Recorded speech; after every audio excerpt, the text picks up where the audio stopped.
और दोस्तों यहाँ पर एक बहुत बड़ी दिक्कत हुई। यहाँ का जो भी मैनेजमेंट है बहुत ही घटिया किस्म का है। अभी हम लोग एंटर किए तो पहले मोबाइल और उस पे ट्राइपॉड और एक बोया का माइक लगा हुआ था। आप जानते होंगे बोया BY-MM1। तो पहले उन्होंने जब कैमरा देखा, कैमरा का मतलब स्मार्टफोन देखा, मेरा पोको का फोन है, फोन देखा और माइक देखा तो पहले इंटर ही नहीं करने दिया। उसके लिए 500 रुपए एंट्री फीस मांग रहे थे। फिर जब वहां पर रेट गए तो आप ये स्क्रीन पर रेट लिस्ट देख सकते होंगे। ऊपर आपको लिखा होगा कि जो नॉन कमर्शियल पर्पस के लिए है तो उसके लिए निःशुल्क है। फिर हमने जब बताया तो वहां फिर अपना बहसबाजी करने लगे और फिर उन्होंने एंटर नहीं करने दिया। उसके बाद जब एंटर करने दिया तो माइक और ट्राइपॉड को भी रखवा लिया। तो ये बहुत बेकार लगा। यहाँ पर आने के बाद बहुत ही गंदा एक्सपीरियंस था मेरा। और तो स्वागत है आपका एक नए ब्लॉग में। और आज हम आए हैं समसपुर बर्ड सेंचुरी यानी समसपुर पक्षी विहार, जो सलोन से तकरीबन 9 किलोमीटर आगे ऊंचाहार रोड पर पड़ता है। तो अभी इस टाइम मैं यहाँ पर अकेले हूँ और इसको आज मैं आपको कंप्लीट दिखाने वाला हूँ। और फिलहाल अभी बर्ड्स तो नहीं दिख रही हैं, लेकिन आपको जानवर दिख जाएंगे। पक्षी विहार की जगह पशु विहार आपको दिख रहा होगा। पीछे आप देख सकते हैं जानवर आपको दिख रहे होंगे, शायद कैमरे में आ पा रहा होगा। ये अभी मेन गेट के पास हम लोग पहुंचे नहीं हैं, वहां पर जाएंगे तो वहां पर टिकट लेना पड़ेगा और उसके बाद हमें एंटर कर जाएंगे उसके अंदर। और इस सलोन से यहां आने का जो रास्ता था वो बहुत ही बेकार था। और रास्ता कैसा था ये अब आप देख सकते हैं।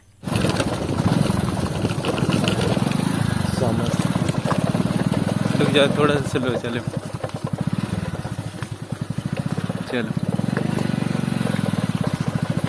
अभी चल रहे हैं एंट्री गेट के पास और एंट्री करने से पहले ही आपको कुछ बर्ड्स के ये पिक्चर्स आपको देखने को मिल जाएंगे। और उसके बाद चलिए फिर चल रहे हैं आगे और देखते हैं कि क्या है एंट्री फीस और कौन कौन सी बर्ड्स हैं यहाँ पर। तो उसको देखने के लिए हम लोग आगे चलते हैं। और यहाँ से आपको एक लेक दिखेगी जो बहुत ही बड़ी है, शायद आपको देख पा रहे होंगे। ये देखिए, अभी मैं जो है रायबरेली में जितनी भी टूरिस्ट प्लेसेस हैं उन्हीं को मोस्टली कवर करने की कोशिश कर रहा हूं, क्योंकि अभी बोलने में भी मैं उतना फ्लुएंट हूं नहीं। तो इससे ये होगा कि आसपास की जो टूरिस्ट प्लेसेस हैं वहां पर जाने के बाद जब थोड़ा बोलने लगूंगा तो फिर आपको बाहर के भी ब्लॉग्स दिखाऊंगा। तो अभी फ़िलहाल चलते हैं समसपुर बर्ड सेंचुरी में। और ये यहाँ पर आ गए हैं और यहाँ पर जो एंट्री की फ़ीस है ये आप चार्ट देख सकते हैं कि किसके लिए क्या फ़ीस रखी गई है। और पर पर्सन यहाँ पर 30 रुपये एंट्री फीस है, आप इस बोर्ड में देख सकते हैं।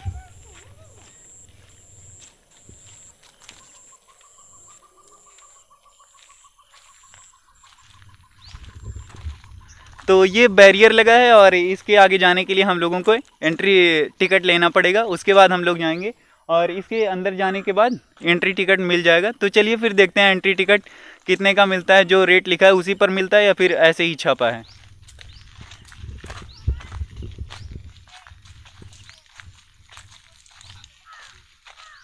यहाँ बोर्ड में देख सकते हैं कि लिखा है कि आप प्रवेश शुल्क देकर ही प्रवेश करें, मतलब एंट्री टिकट लेकर ही आपको एंटर करना है। और यहाँ पर आपको एक आईडी कार्ड भी दिखाना पड़ेगा, जिसके बाद ही आपको टिकट मिलेगा। आईडी कार्ड आपका कोई भी चल सकता है, आधार कार्ड हो, वोटर आईडी हो, कुछ भी चल सकता है।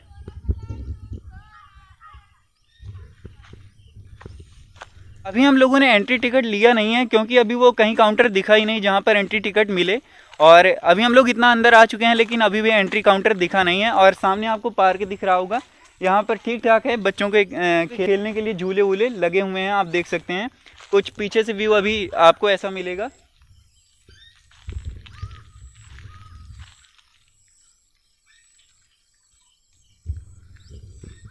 चलिए अभी हम लौटते समय इस पार्क को आपको फिर से दिखाएंगे। अभी पहले टिकट ले लेते हैं, उसके बाद ही आगे कुछ। तो दोस्तों अभी हमने एंटर कर लिया है और जो है टिकट यहाँ पर 30 रुपए का पड़ा है। और अगर आप बाइक लेकर आते हैं तो 20 रुपए आपको चार्ज देना पड़ेगा। और अगर कार आप ले आते हैं तो उसकी पार्किंग के लिए आपको 100 रुपए देना पड़ेगा। तो अभी हम वहाँ थोड़ी दूर से आए हैं और यहाँ पर आपको बोटिंग पहले हुआ करती थी, अभी पता नहीं होती है कि नहीं। तो अभी हम आपको आगे चल के दिखाने वाले हैं। यहाँ पर लिखा है बोट घाट व्यू शेड। तो चलिए देखते हैं आपको कि उधर बोटिंग का क्या सीन है, अभी क्यों नहीं होती है और अगर होती है तो किस तरह से होती है, क्या प्राइसेस हैं। तो चलिए आगे आपको देखते हैं।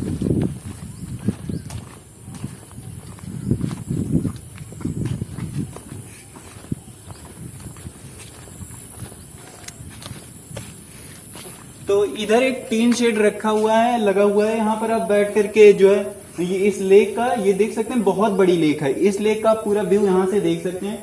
और इधर आप देख सकते हैं ये बोट पलटी हुई है, यहाँ पर देखिए उल्टी पड़ी हुई है।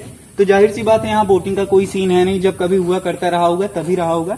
अभी इस बोटिंग का यहाँ पर कुछ काम नहीं है। इधर आप देख सकते हैं एक बोट इधर लगी हुई है, इधर हम लोग आपको दिखाते हैं, आइए इधर।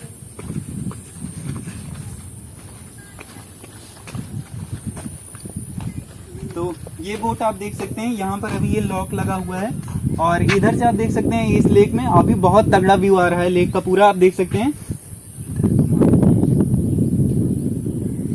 अरे अच्छा,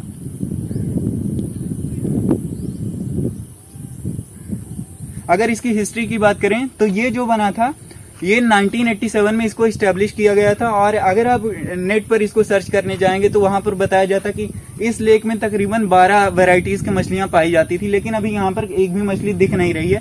और साथ ही साथ यहाँ पर जो बर्ड्स की अगर वैरायटीज की बात करें तो वो 250 से 300 वैरायटीज की यहाँ पर बर्ड्स आती हैं माइग्रेट करके यूरोप से और साइबेरिया से, नवंबर से लेकर के मार्च के बीच। तो अभी हम लोग आए हैं, आज तारीख कितनी है, आज है 10 सितंबर है, तो आज हम लोग आए हैं। तो सितंबर में वैसे भी यहाँ पर बर्ड्स देखने को नहीं मिलेंगी, तो उसमें इनका कोई दोष नहीं है। और इधर आप देख सकते हैं, इधर मेंशन किया गया है पक्षी विहार में पॉलीथीन, बोतल, डिब्बे, कूड़ेदान, करकट कूड़ेदान में ही डालें, ये सब लिखा है। और आप बगल में देख सकते हैं कि बगल में ही बोतल पड़ी हुई है, इधर दिखाओ, और यहाँ पर लिखा है और बगल में ही बोतल पड़ी है। तो आप देख सकते हैं कि क्या सीन है इधर का। बाकी क्या ही बोलूं मैं, पूरा एकदम मन बेकार हो गया है। वहाँ 50 किलोमीटर चलकर मैं यहाँ से आया रायबरेली से, तौबा तौबा तौबा, थारा मूड खराब कर दिया। और यहाँ आने के बाद जो है देख सकते हैं आपको कैसे सीन देखने को मिल रहा है। और आगे चलते हैं, देखते हैं। रियल में पक्षी नहीं दिख रहे हैं, लेकिन वर्चुअली आप इनका दर्शन कर सकते हैं। देखिए, ब्लैक हेडेड आइबिस, सफेद बुज्जा यहाँ पर लिखा है। आइए अभी देखते हैं, वैसे बुज्जा सफेद ही होता है। और आगे देखते हैं।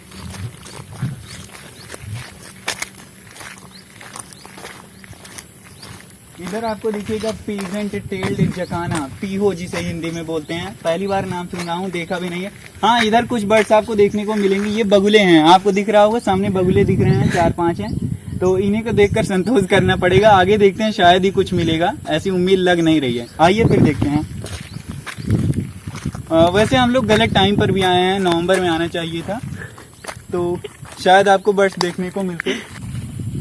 और यहाँ आप देख सकते हैं पक्षी विहार का पूरा मैप बना हुआ है कि आप ये तकरीबन 8 किलोमीटर के दायरे में फैला हुआ है। तो यहाँ से आप आसानी से रूट्स का पता लगा सकते हैं कि कहाँ कहाँ पर हमें अगर जाना है किसी जगह पर, तो किन किन रास्तों के जरिए आप यहाँ से पहुँच सकते हैं।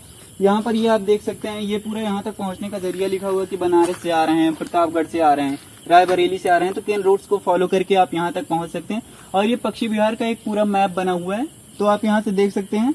और इसका देखिए, ये कुल एरिया लिखा है 799.37 हेक्टेयर, और बाकी वन क्षेत्र, ग्राम, समाज भूमि, कृषि भूमि, झील, इसमें सभी इंक्लूडेड हैं। तो यही है यहाँ पर। और आगे आपको कुछ दिखाते हैं। आगे इधर आप देख सकते हैं जटायु बने हैं, जिनको भगवान राम और लक्ष्मण देखिए बचा रहे हैं। और मैसेज यही है कि मतलब पक्षियों को बचा कर रखा जाए, उनको हानि न पहुंचाई जाए, बस यही मकसद है इस फोटो का। क्लियर मैसेज दे रहा है।